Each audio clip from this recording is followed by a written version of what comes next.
ಅಗೋಳಿ ಮಂಜುಣ ಜಾನಪದ ಕೇಂದ್ರ, ಜ್ಞಾನಶಕ್ತಿ ಸುಬ್ರಹ್ಮಣ್ಯ ದೇವಸ್ಥಾನ, ಲಯನ್ಸ್ ಕ್ಲಬ್ ಹಳೆಯಂಗಡಿ, ರಾಷ್ಟ್ರೀಯ ಸೇವಾ ಯೋಜನಾ ಘಟಕ, ಗೋವಿಂದಾಸ್ ಕಾಲೇಜು ಸುರತ್ಕಲ್ ಇವುಗಳ ಸಂಯುಕ್ತ ಆಶ್ರಯದಲ್ಲಿ ಜಾನಪದ ವಿದ್ವಾಂಸ ಡಾ ಗಣೇಶ್ ಅಮೀನ್ ಸಂಕಮಾರ್ರವರ ನೇತೃತ್ವದಲ್ಲಿ ನಡೆದ ತುಳುಸಿರಿ ತುದೆಬರಿ ಕಾರ್ಯಕ್ರಮವನ್ನು ಮಂಗಳೂರಿನ ಸಂತ ಅಲೋಷಿಯಸ್ ಕಾಲೇಜಿನ ಪ್ರಾಂಶುಪಾಲರಾದ reverend father Melvin Mendonsa SJ ಉದ್ಘಾಟಿಸಿದರು.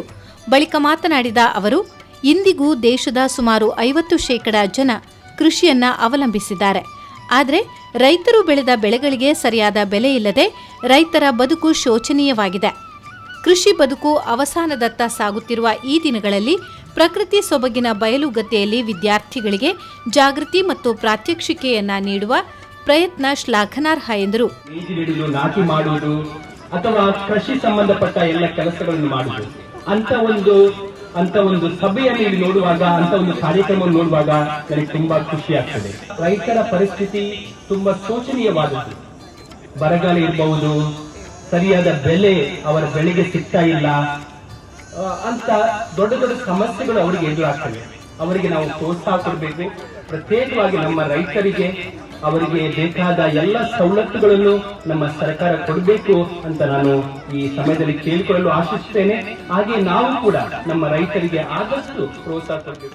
ಜಾನಪದ ವಿದ್ವಾಂಸ ಡಾ ವೈಎನ್ ಶೆಟ್ಟಿ ವಿದ್ಯಾರ್ಥಿಗಳಿಗೆ ಎಣೆಲ್ ಬೆಳೆ ಹಾಗೂ ಕೃಷಿಯ ಬಗ್ಗೆ ಕೃಷಿ ಪಾಠ ಮಾಡಿದರು. ಅಧ್ಯಕ್ಷತೆ ವಹಿಸಿದ್ದ ಮಾಜಿ ಸಚಿವ ಕೆ ಅಭಯಚಂದ್ರ ಜೈನ್ ಮುಂದಿನ ದಿನಗಳಲ್ಲಿ ಕೃಷಿಯನ್ನ ಉಳಿಸುವಲ್ಲಿ ವಿದ್ಯಾರ್ಥಿಗಳ ಜವಾಬ್ದಾರಿಯ ಬಗ್ಗೆ ಅರಿವು ಮೂಡಿಸಿದರು. ಅಂತಾರಾಷ್ಟ್ರೀಯ ಜಾದೂಗಾರ ಕುದ್ರೋಳಿ ಗಣೇಶ್ರಿಂದ ಜಾದೂ ಪ್ರದರ್ಶನ ನಡೆಯಿತು.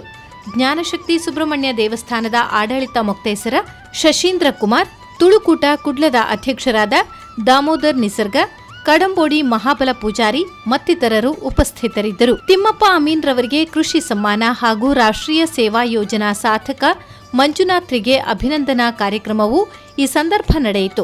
ಬಳಿಕ ಸುಮಾರು 150 ವಿದ್ಯಾರ್ಥಿಗಳು ಬಯಲು ಗದ್ದೆ ನೇಜಿ ನೆಡುತ್ತಾ ಕೃಷಿ ಬದುಕಿನ ವಿಶೇಷ ಅನುಭವಗಳನ್ನು ಪಡೆದರು. ಕಲ್ಪುನ ಜೋಕುಲೆಗೆ ಆ ಮಣ್ಣಿಡು ಎಂಚ ನಟ್ಟಿ ಮಲ್ಪುನು ನಟ್ಟಿಡು ವಾ ರೀತಿದ ನಟ್ಟಿ ಉಂಡು ಬುಲೆಟ್ ಎಣೆಲು ಸುಗ್ಗಿ ಕೊಳಕೆ ಪಂಪಿನಂಚಿನ ಮೂಜಿ ಬುಲೆಟ್ ಆ ತುಳುನಾಡು ಎಂಚ ದುಂಬುದ ನಮ್ಮ ಹಿರಿಯರು ಆ ನಟ್ಟಿ ಮಲ್ತೊಂದಿತ್ತೇರು ಪಂಪಿನೇನು ಆ ಮುಲ್ಪ ಈ ತುಳುಸಿರಿ ತುದೆಬರಿ ಕಾರ್ಯಕ್ರಮಡು ತೊಜಪ್ಪ ಅವರೇ ಆ ಎಂಕುಲು ಪ್ರಯತ್ನ ಮಲ್ತ